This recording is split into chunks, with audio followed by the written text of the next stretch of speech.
right. Welcome back to another episode of Pretend I Don't Know Anything. I'm here with Grant Young, Director of Admissions at Lighthouse Recovery. And in this episode, we want to discuss detox, right? What we call detox or hospitalization. Not partial hospitalization. That's later. Right. Detox or hospitalization. The thing about... And I think we really need to kind of break this up a little bit because there's kind of there's the triage, like this is absolute emergency detox situation. Nearest hospital, call 911 stuff. Yes. Yep. And then there's I have time to investigate and then go in and check myself into a detox kind of situation. And those are two very different things that are going to look totally different for the individual, right? Mm-hmm. So let's start with triage, man. This is an emergency situation, right? Yeah. What do I do? My loved one's hands are shaking, right? They're vomiting. They can't get out of bed. Yep. Call 911 or get in the car. That's it. We are not looking at Google reviews. We are not making phone calls unless it's to 911. We're not asking, what does your equine therapy look like? Yes. We are getting to the nearest hospital. We're calling 911. Yeah, this is an emergency situation. Yeah. And in detox in general, this is the only part of the entire treatment process that is an absolute requirement. Yeah, right? for most substance substance users. I mean, there was a long time. We can go into more of this in just a second. Get past the emergency room. This is an absolute need, but for most people, most substances, alcohol especially, this is life or death. Yeah. Right. If I am not medically detoxed from alcohol, benzodiazepine, there's a high likelihood that I die. Yeah.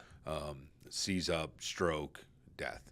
Mm-hmm. And so when faced with that, there's no time for messing around with it. And mm-hmm. and I think a lot of people don't understand that.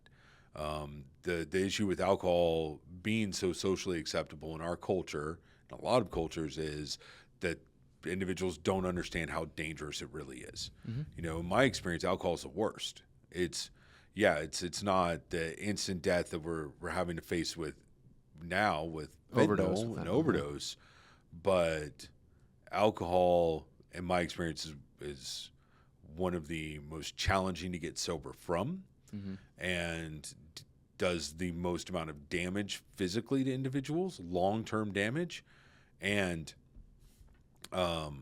is one of the few that will just outright kill you from detox. Yeah. You know, so I can't tell you how many times somebody's called me and I go, you know, they say, I don't think I need detox. And I go, are your hands shaking? And they go, yeah. Yeah. Can you sign your name? No. Like, you need to go directly to the first hospital. Yeah. Right.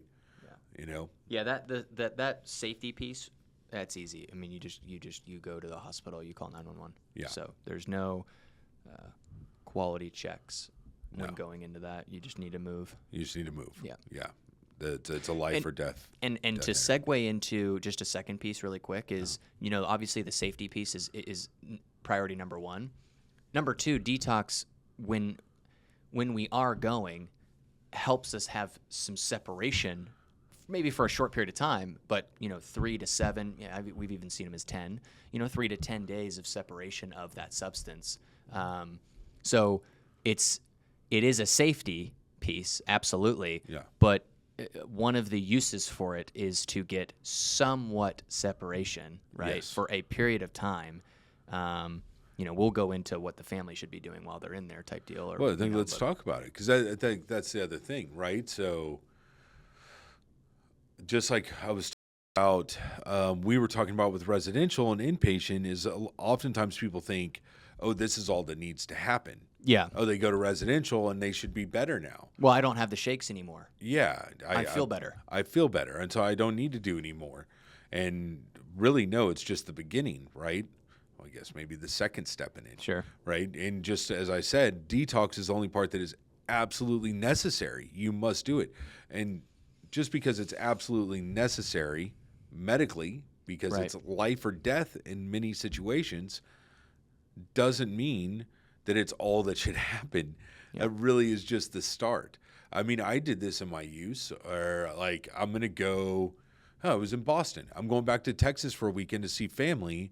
I'm going to go dry out for the weekend. And then when I get back, I can be better. And I come back and I would go right back into it again. Like if not followed up with more care, I will continue to do that. And, people I know that run detoxes, and work in detoxes, unfortunately, a high percentage of the individuals they see over and over and over and over again, because they leave detox, they don't follow aftercare recommendations, and they go right back to detox a month later. And they keep on that same pattern over and over again. Sure.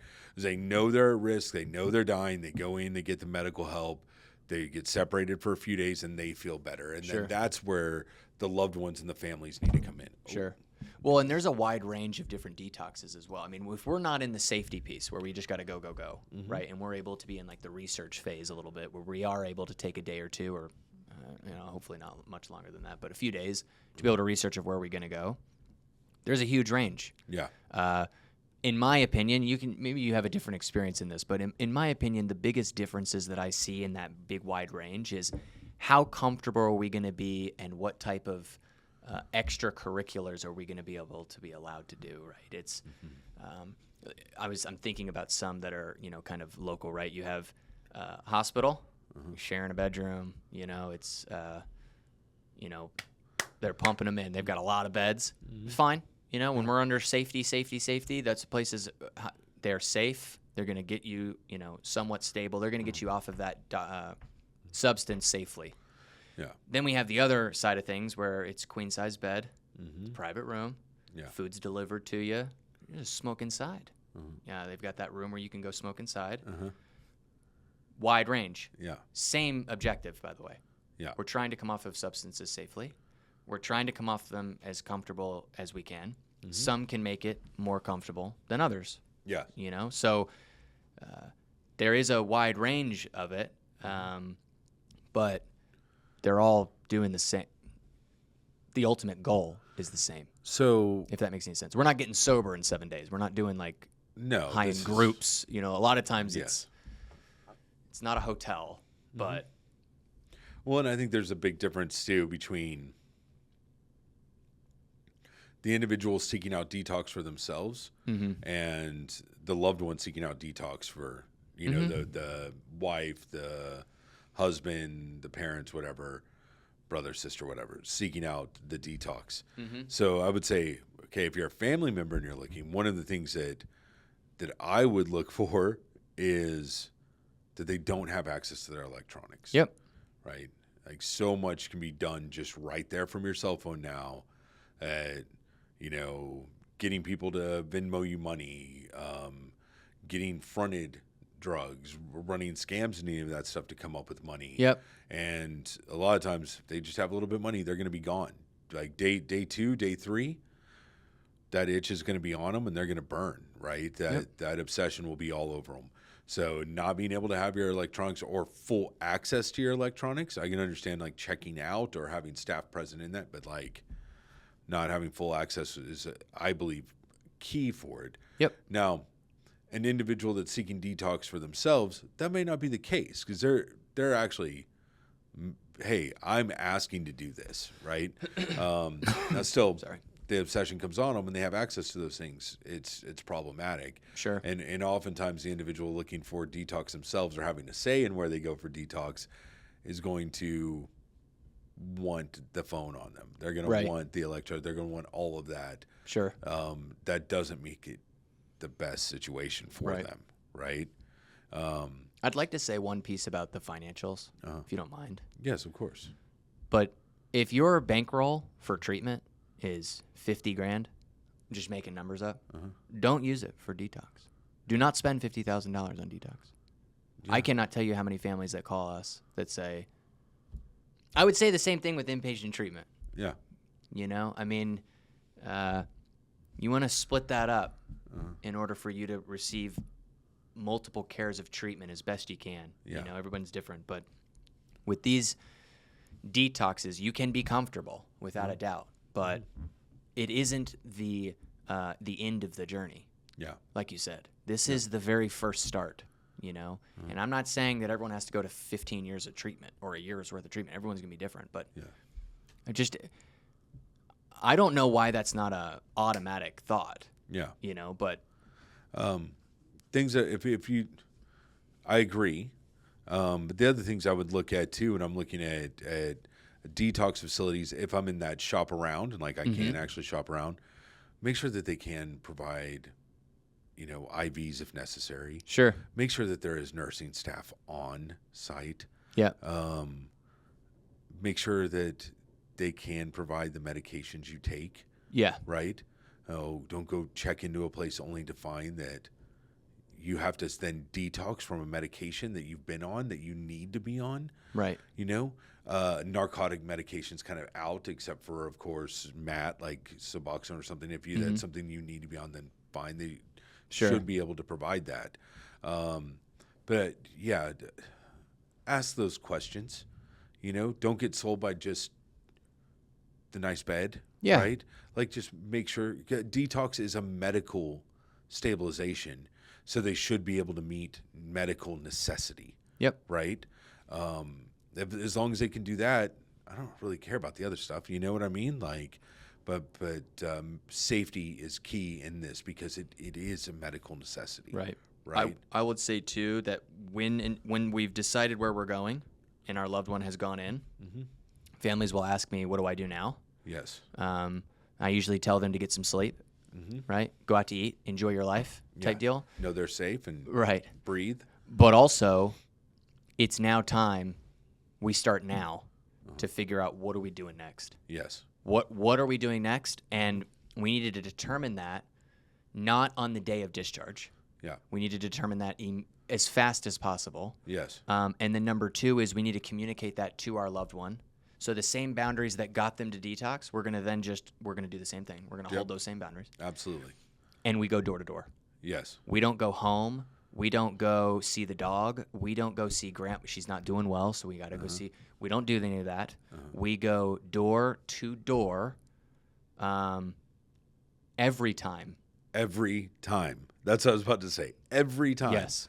I know there are many reasons why we believe we could not go door to door. I have not been convinced yet. 10 years of doing this, I haven't been convinced of a reason yet. I've heard all of them. Yep. Every single time you go door to door. So it's not a hotel. I think I was saying this off air, but it's not a hotel. But it is an opportunity while they are detoxing off of the substances in a safe way, comfortable as best they can. Yeah. It is a holding pattern for the family or whoever's involved, right, to figure out what is next. Yeah. And again, it is not decided. We get out Thursday, and on Thursday morning, we're like, we still haven't made a decision. You need to be making that decision as fast as possible. You know, and we don't want to cycle back in interventionists, but this is why they're very helpful because they know who to go. And another thing with detox is you should not be getting daily communication from the family, because they're doing their job. Let them do what they need to do. This is a very serious situation. Yep. Allow them to do their job. They will be in touch. Communicate with them. If you're not getting communication at all, that's a concern. Yeah. Don't expect a daily call from the nurse. No. She is saving your kid's life or your loved one's life. 100%. Well, I hope this was helpful for everybody out there, and thanks for joining us on another episode of Pretend I Don't Know Anything.